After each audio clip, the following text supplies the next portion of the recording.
Good morning. I'm Muriel Bowser, Mayor of Washington, D.C.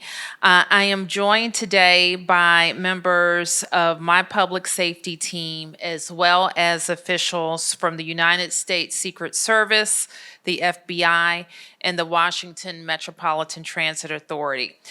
We are here today to discuss preparations for the 75th anniversary NATO summit, which will be in Washington, D.C. this week.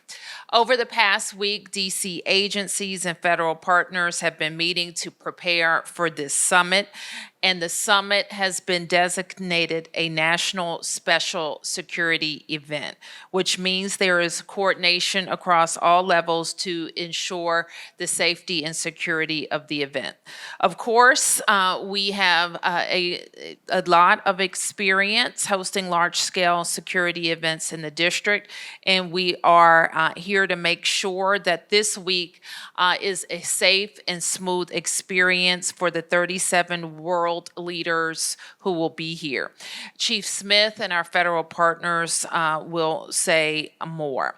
For our residents, workers, businesses, and visitors, our main message is to plan ahead. We know that getting through the downtown next week will require extra time, patience, and planning. And there will be road closures, extra security, and delays around the Washington Convention Center and Federal Triangle. The summit will take place between July 9th and July 11th, and some closures will begin as early as Monday. And will primarily be in effect Tuesday through Thursday. And we expect by next Friday, most closures will be lifted. We are urging people to use public transportation when possible and to plan for closures around the Federal Triangle and Mount Vernon Square metro stations. So if you work within the security footprint, give yourself extra time. And if you live within the security footprint, please adhere to the measures that have been put in place. We have been engaging with impacted businesses and hotels and will continue to engage them throughout the summit. So residents and visitors should text NATO DC, that's NATODC, to 88877 to get real-time updates on road closures, traffic, and more. And to see a list of the road closures and additional information on the NATO summit, you can also visit nsse.dc.gov. That's nsse.dc.gov. And so with that, I'm going to turn it over to our chief, who will be followed by Matt Stoller, the special agent in charge for the United States Secret Service. Randy Clark from Metro, Nikki Flores from the FBI, to round out Clint Osborne from DCH SEMA. Thank you, Madam Mayor. Good afternoon. I'm Chief Pamela A. Smith of the Metropolitan Police Department here in Washington, D.C. We're glad to be here again at HSEMA to provide an update to the public as we are now a week away from the start of the NATO summit. The Metropolitan Police Department has been working very closely with our district and federal partners for quite some time in preparation for this event. Let me put it simply, next week is not going to be a regular week in DC. We anticipate the summit will increase traffic throughout the city. The biggest impacts will be felt around two security perimeters in place around the Washington Convention Center and around Mellon Auditorium in the Federal Triangle. Both perimeters will require extensive road closures that will begin next Monday, July 8th. Everyone who lives or works in D.C., may be visiting D.C., should have a plan for next week. That is why we're gathered here today to share information, and we'll continue to push out pertinent information as we make our way towards the summit.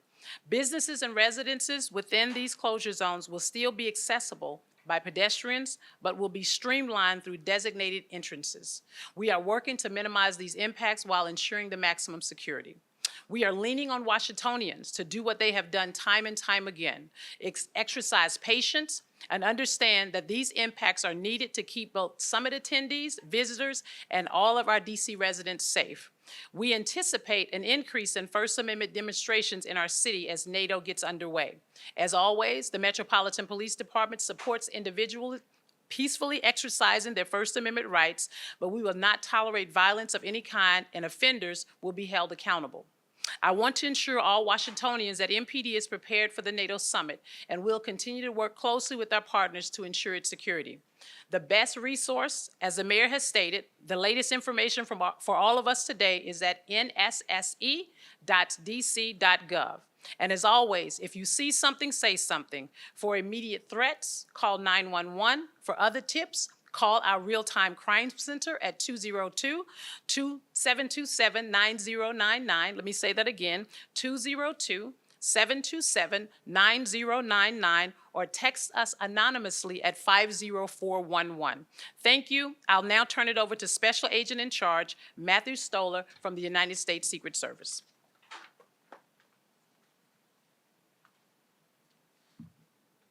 Thank you, Chief Smith. Good morning, everyone.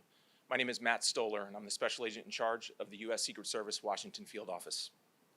I'll be providing an overview of the security measures that will be in place here in Washington, D.C. during the NATO summit, which has been designated a National Special Security Event, or NSSE. Though Washington, D.C. is a frequent host to events of this magnitude, we understand there will be impacts to visitors, residents, and businesses next week. The goal of the U.S. Secret Service and our partners is to provide a safe and secure environment for summit events and attendees while minimizing any inconvenience to the public. I'll begin with a brief overview of the expected street impacts, then move into a review of the security impact maps. All of this information is available to the public on the NSSE website, as has been referenced, at nsse.dc.gov. Intermittent street closures will begin in downtown Washington, D.C., near the Washington Convention Center and the Carnegie Library the evening of July 8th. Official street closures will begin July 10th and will be in place through the evening of July 11th. Intermittent street closures will also take place on the evening of July 8th around the Mellon Auditorium, and official closures will be in place the morning of July 9th and will conclude late that evening. Enhanced security measures to include intermittent street closures around the White House complex will occur in the afternoon and during the evening of July 10th. Prior to all of these restrictions being in place, the public may notice security barriers and fencing being pre-staged or installed in these areas. Sidewalk and limited lane impacts may occur during this time to help facilitate those installations. The public should also expect parking restrictions within these areas, all of which will be posted on the NSSE website. The area shaded in blue on the map is the vehicle screening perimeter. The vehicle screening perimeter is open to all pedestrians with no checkpoint screening or credential required. All vehicles may also enter the vehicle screening perimeter, but they must do so through a vehicle access point where they will be briefly screened by law enforcement. Those access points are marked on the map with a black diamond containing a check mark. Please note that not all areas within the vehicle screening perimeter are accessible from every vehicle access point, so we recommend using the access point closest to your destination. Bicycles are permitted to enter the vehicle screening perimeter and are not required to enter through a vehicle access point. Rideshares, taxis, and hot food delivery will be available in the vehicle screening perimeter. Vehicles will just need to enter through one of the vehicle access points. Those who live and work within the vehicle screening perimeter will be able to access their homes and workplaces as usual. However, if driving a personal vehicle, they will just need to enter the perimeter through one of the screening points. All affected residents and workers are encouraged to review the public security map so they understand how these security measures could affect them and can plan accordingly. The red shaded area on the map is the pedestrian restricted or inner perimeter. Access to the pedestrian restricted perimeter is restricted to credentialed individuals such as summit attendees and staff. Individuals will need to enter through a pedestrian checkpoint and be screened in order to enter through those areas. Trash services, mail, package delivery, and other services will continue for all locations in both the pedestrian and vehicle zones. Those services will shift slightly to occur overnight or in early morning hours. Taxis, rideshares, and hot food delivery will generally not be allowed to enter the pedestrian restricted area. All deliveries entering either security perimeter must go through the remote delivery and commercial vehicle screening site located at New York Avenue Northwest and 6th Street Northwest. The remote delivery and commercial vehicle screening site will be open starting Wednesday, July 10th at 6 a.m. and continue operating until the conclusion of the event on Thursday, July 11th at approximately 7:30 p.m. All delivery vehicles will be sealed and must proceed directly to the security checkpoint. If they arrive at the checkpoint with a broken seal, they will be required to return to the screening site for rescreening. Transportation vans equipped with wheelchair and lift ramps traveling to the Washington Convention Center will not need to go through the remote delivery site for processing. The U.S. Secret Service and our partners have been conducting outreach and collaborating with residents and business community throughout the planning of this event to minimize disruptions wherever possible. We remain committed to informing the public about any potential changes to these security measures in order to give them the opportunity to adjust their routines. Residents and business owners are encouraged to follow the Metropolitan Police Department on social media and visit the NATO Summit website at nsse.dc.gov for a full overview of the security impacts. In addition, the public can subscribe to real-time text updates by texting NATO DC to 888-777. I would now like to introduce Randy Clark, General Manager and CEO of the Washington Area Metropolitan Transit Authority. Thank you. Good morning, everyone. Randy Clark here with Metro. Metro is collaborating with all of our partners, and just reiterating what the mayor said, we are here to get people around this city, whether you're a resident, business, visitor alike. And as the mayor said, we encourage everyone to use mass transit, so Metro will be prepared to get people around. With that said, patience, planning ahead is really important. I'm going to detail a couple, again, closures that were mentioned, but in a little bit more detail. So, 2 stations that will be closed temporarily due to the NATO Summit events next week will be Federal Triangle Station. We will be closing that station on July 9th throughout the entirety of the day. Also, Mount Vernon Station will be closed starting Tuesday, and we're going to reopen again on Friday morning. So again, closed Tuesday, Wednesday, and Thursday for Mount Vernon Station. Now, both of those stations will allow trains to move through the station. So if you are going to other parts of the system, we will be running trains through that station. No one will be able to enter or exit at those 2 stations. So again, Federal Triangle just on Tuesday and Mount Vernon on Tuesday, Wednesday, Thursday. We also have over 20 bus routes that are going to be impacted, some very significantly from these closures that were just detailed. Instead of going through all of those routes, I'd encourage everyone to go to WMATA.com and get very specific, and we will put out more additional information, granular information on those bus routes that are impacted. We have a lot of MTPD resources already out on the system, but we will have additional units out, and you may see as part of our special response team out there as well. See something, say something is obviously the message we all want to reinforce. If you see something on the transit system, my MTPD, you could text that number, which is 696-873. You could also use our various Twitter handles that are responded to and basically as close as possible to real time. And I encourage people to use Metro Pulse or again our various Twitter feeds to get real time information on bus and rail service. So again, we are committed to getting people around. We know it's going to be a little bit of a disruptive week, but we still plan on getting everyone where they need to go safely. With that, I'd like to introduce another one of our partners, FBI Intelligence Analyst in Charge, Nikki Flores. Thank you, General Manager Clark. Good morning, everyone. My name is Nikki Flores, and I'm the Intelligence Analyst in Charge at the FBI's Washington Field Office. I appreciate the opportunity to be here today to discuss the FBI's partnership with local and federal agencies as we prepare for the upcoming summit here in D.C. For this event, the FBI has the lead federal law enforcement responsibility for crisis management, response to terrorism threats, and intelligence. Leading up to and during the event, FBI intelligence analysts will assess and share information about the event with our partners. We will evaluate any information and intelligence received and will work with our partners to safely and quickly respond to any issue. At this time, we are not tracking any credible threats to the events themselves. That being said, it should be lost on no one that DC on a normal day is a target-rich environment for potential threat actors. As such, we would like to remind the public to remain vigilant and report any suspicious activity to law enforcement. We look forward to working with our partners to secure a safe event. And with that, I will turn it over to Clint Osborne, the Acting Director for DCHCMA. Thank you so much.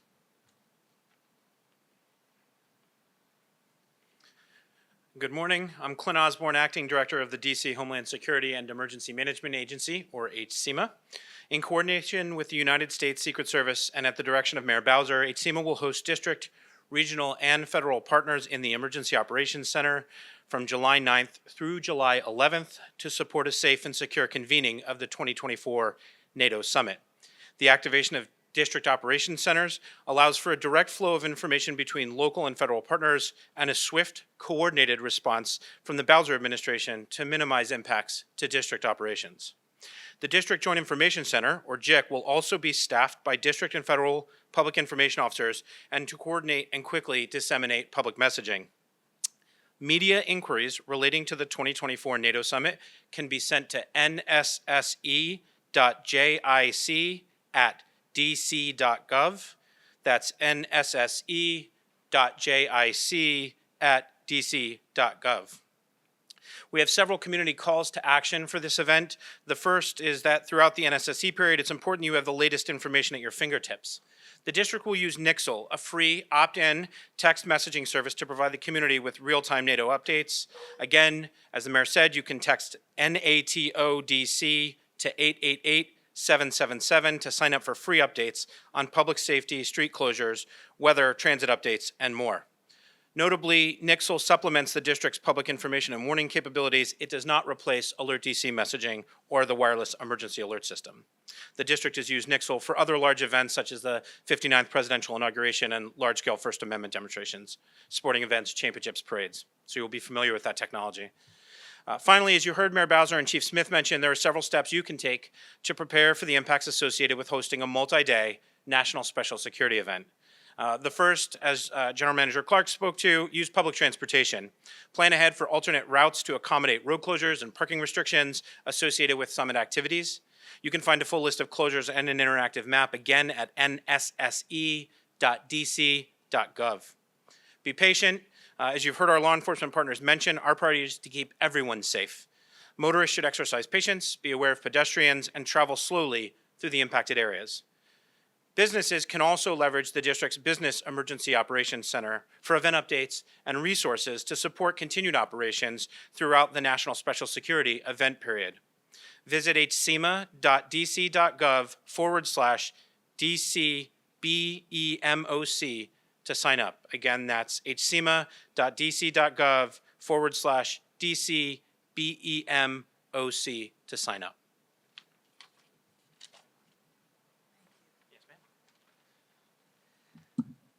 So thank you for all of those updates. And I think that we've given you all of the websites and text information, but we'll make sure that we continue to push that out by press release so everyone knows where to go with questions. We'll take a few questions now. Yes, Mark. A couple of questions for Special Agent Stoller Yep. about the restricted areas. First, are there restricted areas like the vehicles and pedestrians around the White House or just around the Convention Center and Mellon Auditorium? So there's multiple sites for the NSSE over the span of the few days. So when the events are going on, so on the 10th, there will be an event at the White House. There will be some additional restrictions there and some additional security apparatus. And then, of course, on the 9th for the Mellon Auditorium, and then the 10th and the 11th for the Convention Center. So, And can you tell us how many vehicle access points and how many pedestrian access points there are in these areas? yeah, so the maps behind us depict where those are, and the websites that we referenced, they're going to contain those documents as well. If there's any changes, if for whatever reason we're there, executing the security plan, and we determine we have to make any shifts, the maps will be updated and the public will be notified of that. So when we get these maps, it'll have those access points designated on it. Correct. I appreciate. My last Yes, sir. question. I appreciate your patience. Yes, Is sir. there designated areas for protesters to gather at these locations? I'll defer to our partners with MPD with respect to that. The Secret Service does not designate protest zones, but a lot of that type of activity is permitted. Chief, do you have anything to add to that? I think, Mark, we always have designated areas for our First Amendment activities, and in this particular NATO summit, it will be the same. If you want to find out more, just reach out to us and we'll give you that information.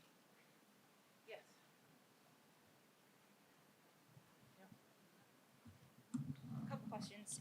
First, with regard to the MPD police posture, is this going to be for DC Police all hands on deck, mandatory overtime? I got two more after that. Sure, Chief. Yes, and because of the fact we know we need the additional resources, we will have mandatory overtime. We are actually going to 12-hour shifts. We're increasing the number of personnel that we'll have available throughout the NATO summit. And then with regard, I'm sorry, I'm Stephanie with Fox 5. Yes, With Stephanie. regard to the perimeter, are firearms going to be allowed in there whether you have concealed carry permit or not? No, unless it's authorized law enforcement. And does that, I'm sorry, a special police officer, would that be included as authorized law enforcement? I defer to MPD. Well, Stephanie, our specialized police officers have the authority to carry firearms in the designated areas in which they are working. So if they're not working within the perimeter and if they're not on their respective job or place of employment, they will not be allowed to have firearms on their persons.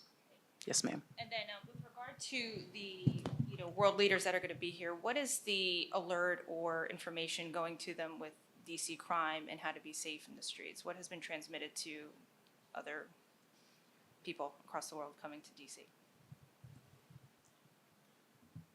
So each of the dignitaries that the Secret Service protects, and I will point out that we're going to have other dignitaries in town that are going to be protected by other groups, the Diplomatic Security Service with the Department of State, as well as our partners with, excuse me, the Pentagon Force Protection Agency.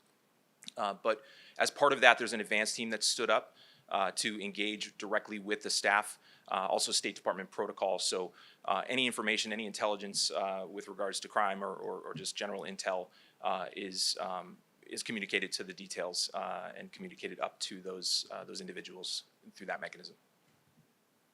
Yes.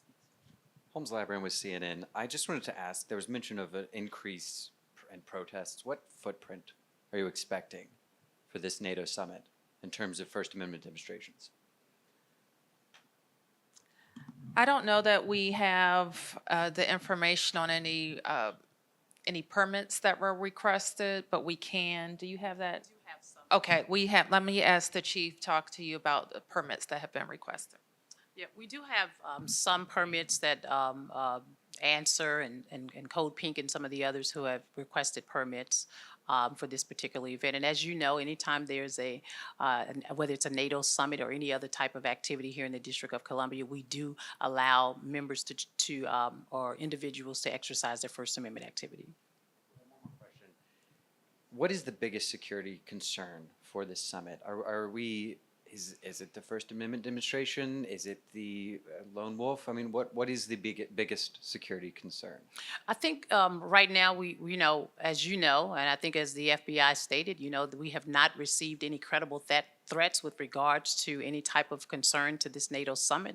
But as you know, we work very closely with our partners, both federal and local, in order to ensure that we can provide the safety for those of them who are visiting the District of Columbia. And that includes a robust monitoring of social media? Absolutely. And that's with all of our partners. You're welcome. Okay. Two questions, 1, 2, and 3. Yes. Mayor, hi, Rebecca with 7 News. If you can tell us, is the National Guard being requested for this? Are they on standby? Yes, Chief, and I'm going to let me turn it over to Secret Service to talk about all requests. Yeah, so as part of the NSSE planning process, there's an executive steering committee that has stood up. Underneath that, there are a series of subcommittees, in this case, 22 subcommittees to address things like transportation, communications, things of that nature. And so as we look at the entirety of the NSSE collectively, we make determinations from a resource perspective as to what we may or may not need. And all of those flowing up through the subcommittees, they put together requests for assistance. And those get processed and accordingly so that we're not duplicating efforts and there's no gaps. In this case, there was a small contingent of National Guard that was requested that will be primarily focused on traffic assistance. And are you able to elaborate on the small contingent, like numbers as far as, what percentage, if you will, of the National Guard? It's a small number. I don't know offhand, but it's a very small number. Again, just to supplement some of the traffic considerations.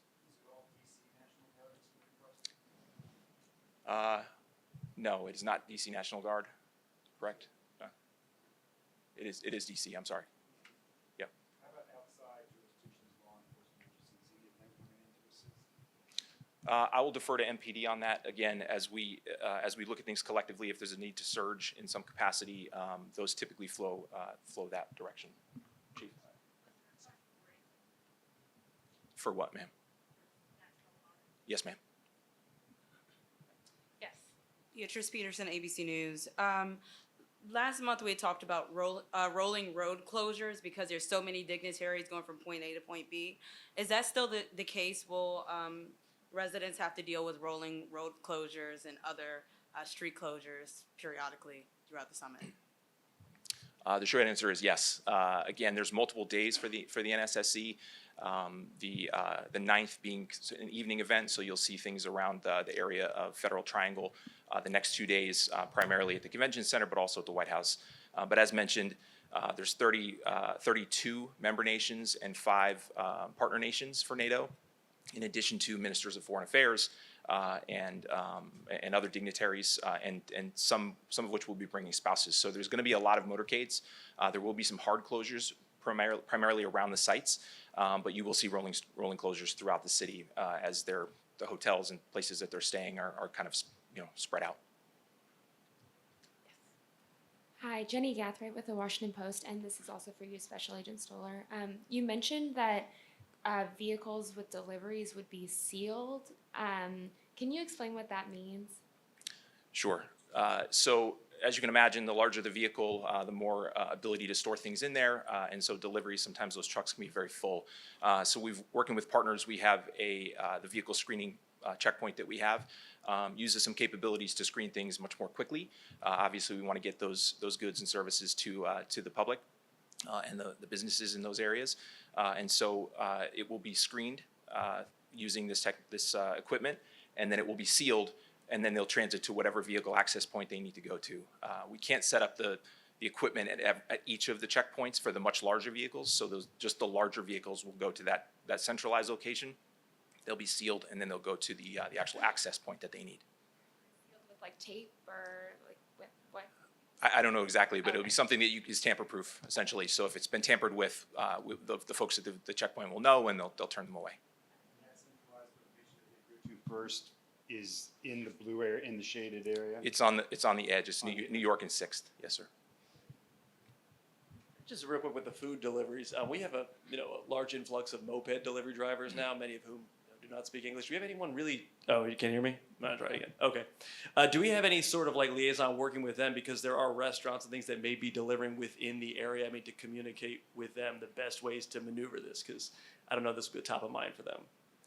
Yeah, so there's a series of things we've done in terms of community outreach, informally going around to local businesses and to residences to inform them of some of these impacts.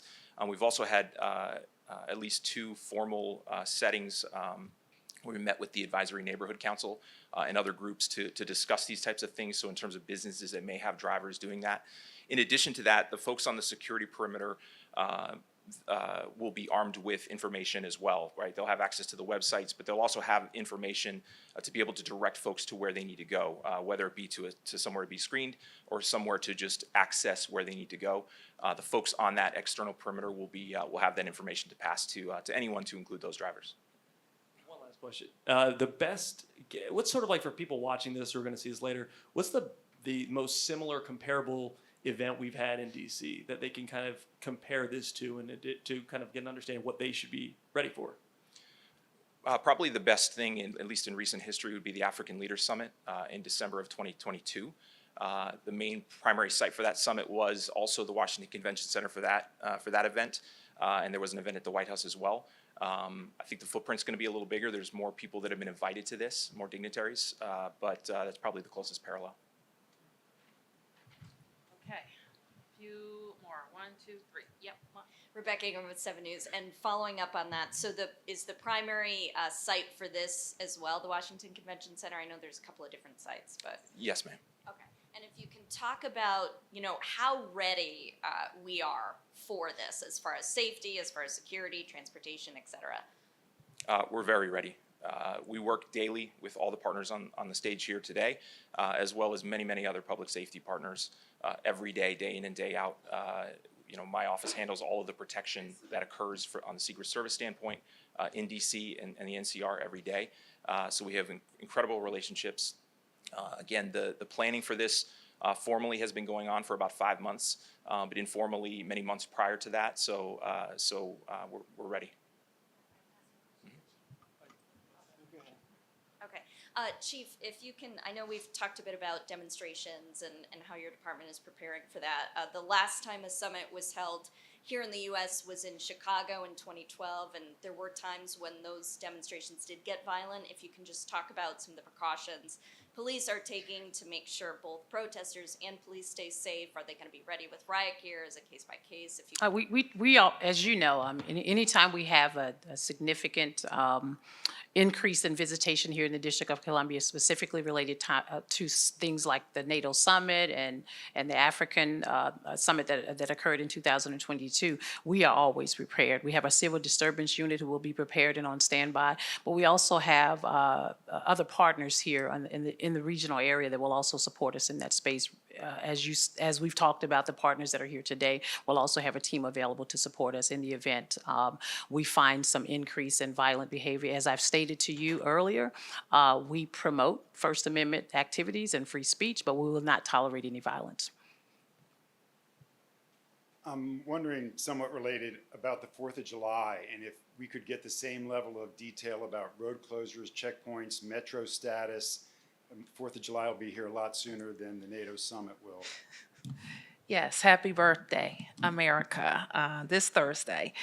So let me just say this, and I think the team has all of those road closures prepared to send out. If you don't have it already, you will have it shortly. We, of course, are prepared for our local festivities. We'll be over at Barracks Row and also in the Palisades for DC's neighborhood parades. There also will be a family-friendly event beginning at 5 p.m. That's at 13th and Pennsylvania Avenue, and the fireworks, of course, at nightfall. Let me encourage everyone to leave the fireworks to the professionals. Do not let children around fireworks or to handle fireworks. Know that most of the loud and flying fireworks that you hear or see are illegal in the District of Columbia. And we want everybody to have a safe and enjoyable 4th of July. So we have the best fireworks display down on the mall. So please try to come and enjoy them. We will have outdoor pools and spray parks open as well, 10 recreation centers open, and our district EOC and Joint Information Center will be operating to support everybody coming in and leaving safely. So please, if you see something, say something. As has already been stated, call 911 in case of an emergency, and be mindful of the weather conditions.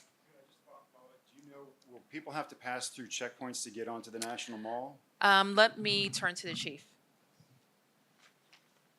Yes, Mark. I think the footprint for July 4th on the National Mall will be the same as it has been in years past. There will be access points. I think the U.S. Park Police will be monitoring the access points onto the mall. If you go to I think the information is going to be shared tomorrow with regards to what you can and cannot bring onto the National Mall with respect to the fireworks. I think the mayor has stated it very clearly that fireworks are illegal. So therefore, we're asking our residents and or visitors from any location, do not bring fireworks to the National Mall or to the District of Columbia. General Manager Clark, could you brief us on your status? Sure. Thanks, Mark. Well, as you know, July 4th is one of the biggest days for Metro every year. So we'll have all hands on deck, all of our public safety officials, all of our transportation staff. We'll have our Emergency Operations Center activated. This year, with board approval, we're actually going fare-free after 5 p.m.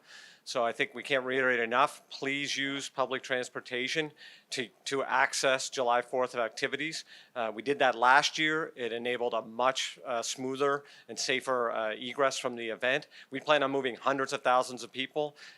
We encourage people to also use L'Enfant Station, not just Smithsonian. Quite frankly, if you can walk up to Metro Center, that's also a great alternative too, depending on where you're going. So just, again, a little bit of pre-planning, a little bit of patience. We are going to move everyone through those stations and get everyone home safely and have a fantastic day. The only other thing I'd reiterate, it's going to be pretty warm. So, again, a little pre-planning, a little extra hydration keeps everyone a little safer for the event. No stations closed. We may close entrances at LaFont or Smithsonian. Usually it's Smithsonian, the mall side. We temporarily close and do egress only sometimes, or sorry, no egress and just ingress, depending on the flow. Everything is about throughput and safely for our elevators and escalators and things of that nature. So there will be probably temporary times that we do that, but it's all about the flow, getting people safely in other stations. And rail and bus free? Yes, after 5 p.m. And then how late will Metro go that night? What date? It's Thursday, so we'll be open till midnight on Thursday. Yeah, thank you. Just quickly going back to Way to NATO. bury the lead. Metro is free after 5 p.m. on the 4th of July. So ride the Metro. And there will be lots of other activities around town as well. Before 5, I know there's a Nats game. So there'll be a lot of folks at Nats Park as well. Okay, last question. Sorry, just quickly going back to NATO, can you confirm, I know you said that the National Guard is requested for transportation, but are they going to be armed? And then in terms of what this is going to look like, I understand that you mentioned a previous summit, but for the residents, is it basically like what we saw during the inauguration where you see DPR trucks blocking and then you see multiple people, around the security perimeter? What is that going to look like? I think the special agent described it best, that there are several main points of activity related to the NATO summit, Mellon Auditorium, the White House, and the Convention Center. And if people don't recall the African Leaders Summit, I think when he said it's the most similar, it is, in my experience, the most similar to what people are going to see. If you're asking for what materials they'll use I think the DPW will be used as needed. Yes, they'll be available. Okay, is that your question? Will they be armed? I don't know. They will not be armed, no. Okay, thank you, everybody. Thank you.